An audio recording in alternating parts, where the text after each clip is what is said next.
শুরু হয়ে গেল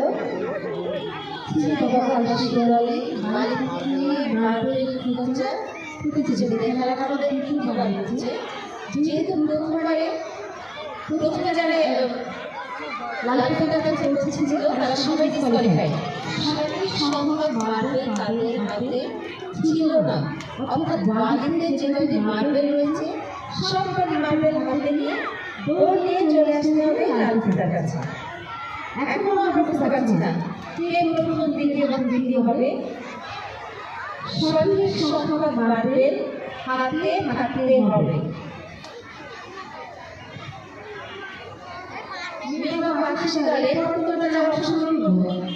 তোমরা এই বিষয়টা মাথায় রাখবে।